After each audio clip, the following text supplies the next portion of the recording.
Hello guys, welcome back to my channel Lidhu Conference. So guys, I am here with a video जिसमें बच्चे में से request कर रहे थे कि दी हमें बता दो कि हमें बेसिकली कॉमर्स के सब्जेक्ट्स पढ़ने कैसे हैं। तो उनकी रिक्वेस्ट पे there is a short video for you all and basically अगर आप इस वीडियो को एंड तक देखोगे ना तो कुछ ऐसी टिप्स एंड ट्रिक्स पता चल ही जाएंगी जिनसे you can score well at least you will be increasing your 10% marks what you were getting earlier। और अगर आपको बिल्कुल ही नहीं पता है तो आप बहुत अच्छे से जान जाओगे कि ऐसे करना क्या है तुम्हें, ठीक है। So basically when you come with in commerce तो मेनली 3 ही सब्जेक्ट्स आते हैं जो आपके लिए बिल्कुल न्यू होते हैं and you don't know how to study them और क्या करना है क्या नहीं। तो फर्स्ट सब्जेक्ट है is accountancy, second one is economics and third one is business studies, ठीक है। अब सबसे पहले लेकर चलता है अकाउंट्स को। अकाउंट्स पढ़नी कैसे है? अकाउंट्स बेसिकली सबसे पहली चीज़ तुम्हें कंसेप्ट क्लैरिटी बहुत अच्छे से होनी चाहिए। तुम्हें पता होना चाहिए कि ये चीज़ डेबिट क्यों हो रही है, ये क्रेडिट क्यों हो रही है, ये इसको हमने यहाँ पे पुट क्यों किया है और यहाँ पे क्यों, ठीक है। सबसे पहले तो गोल्डन रूल्स तुम्हें बिल्कुल क्लियर होने चाहिए, उसी से पूरा पूरा पूरा पूरा अकाउंट्स चलता है, ठीक है। अब इस चीज़ को देखने के लिए हमें बहुत अच्छे से बहुत स्ट्रांगली अपने कंसेप्ट ध्यान देने होंगे। और the next thing is you need to practice practice practice and practice. तुम्हें अकाउंट्स की प्रैक्टिस ऑलमोस्ट डेली करनी है। जब तक तुम डेली प्रैक्टिस नहीं करोगे you will not get good marks in it. शुरुआत करो 40 मिनट्स से, 45 मिनट्स देन 50 मिनट्स और उसको लेकर जाओ 1.5 घंटे तक।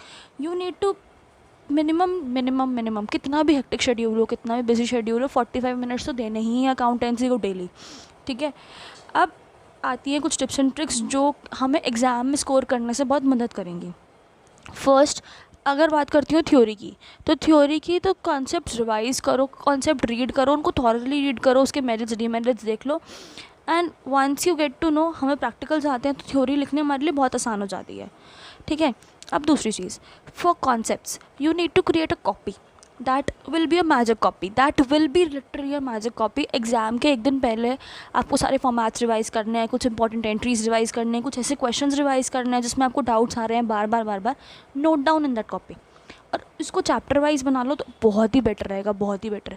एंड एंड में what you can do is अगर आपने 4-5 पेपर सॉल्व कर रहे हैं, 4-5 भी नहीं तो 1-2 अगर कर रहे हैं तो नोट डाउन दी क्वेश्चंस कि हमें इस क्वेश्चन में डिफ़िकल्टी आ रही थी एग्ज़ाम से पहले, मुझे ये एंट्रीज, ये पर्टिकुलर एंट्री देख के जानी है, ये पर्टिकुलर फॉर्मेट देख के जाना है। फॉर्मेट्स तो सारे लिखने ही हैं उसके अंदर, सारे फॉर्मूलेस लिखने हैं उसके अंदर, ठीक है। और कोशिश करो कि जर्नल्स वगैरह जो भी इंपॉर्टेंट एंट्रीज है डू राइट डाउन इट, ठीक है। तो फर्स्ट पॉइंट यहाँ पे क्या होगा, कॉन्सेप्ट्स पढ़ने हमें थ्योरी के लिए, second one is a magic copy and third is formats. अब आता है सैम्पल पेपर्स।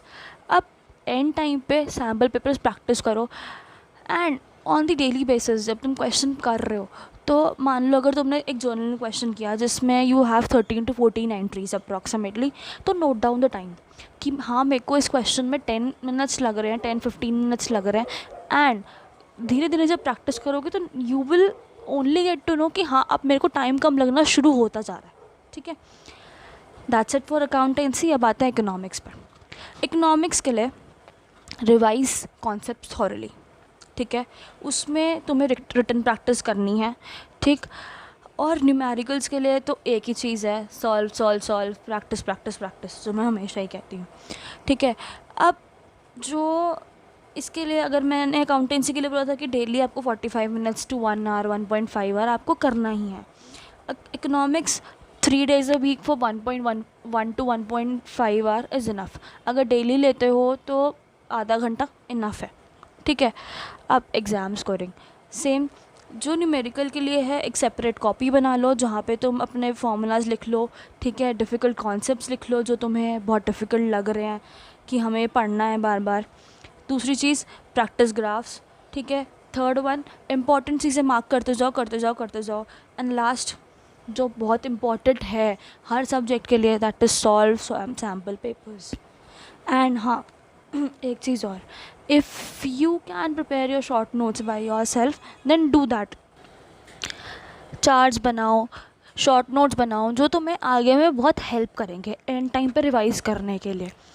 अब जो थर्ड टॉपिक है, जो थ्योरेटिकल सब्जेक्ट है, दैट इज़ बिजनेस स्टडीज़।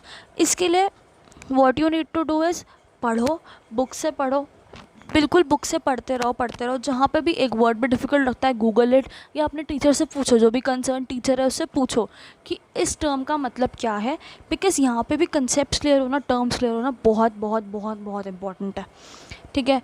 अब इसके लिए भी अगर मैं टाइम अलॉट करूँ तो 3 days a week for 1 hour, और अगर डेली करना है तो वही आधा घंटा कर लो।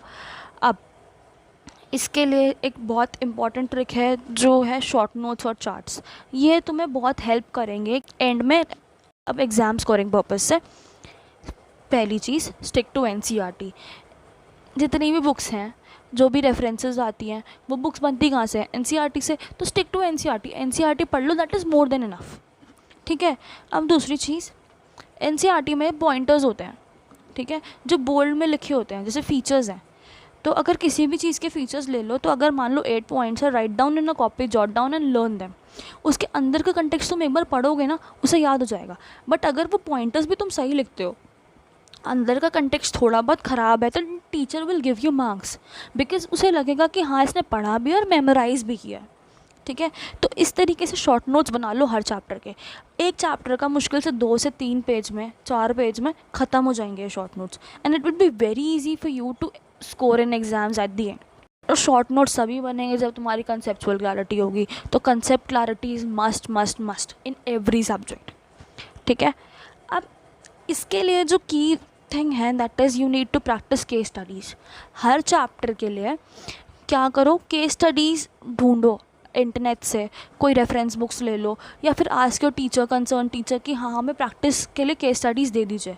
बिकॉज अब स्ट्रेट फॉरवर्ड क्वेश्चंस वो लोग कम पूछते हैं, and they focus on case studies more and मतलब बहुत ही ज़्यादा, ठीक है। एंड इसकी भी जो ट्रिक है, सैम्पल पेपर्स। अब इन तीनों के लिए कॉमन ट्रिक्स जो मैं तुम्हें बताऊंगी। सबसे पहले जो थ्योरेटिकल सब्जेक्ट्स हैं, जहाँ पे तुम्हें थ्योरी लिखनी है, अगर वो 1 मार्क का क्वेश्चन है, ठीक है, तो दे से राइट 20 to 30 वर्ड्स। अब अगर 2 मार्क का क्वेश्चन है, देन 40 to 60 वर्ड्स। 3 मार्क का क्वेश्चन है तो उसे 3 से मल्टीप्लाई कर लो 20-40 को। तो उस हिसाब से तुम्हें टाइम लिमिट्स का बहुत बहुत बहुत ध्यान रखना है, हर चीज़ का। और टाइम देख के ही पेपर सॉल्व करो, हर चीज़ करो जो। और इससे क्या होगा, तुम्हारे अंदर भी कॉन्फिडेंस बिल्डअप होगा कि हाँ इतने टाइम में मैं इतने मार्क का पेपर सॉल्व कर सकती हूँ। That's it for the next video. Thank you इस वीडियो को एंड तक देखने के लिए, एंड जस्ट अ सेकेंड लेके just subscribe to my channel and don't forget to like and share. And if you want any topic to be created by me, write down in the comment section. Thank you. Bye guys.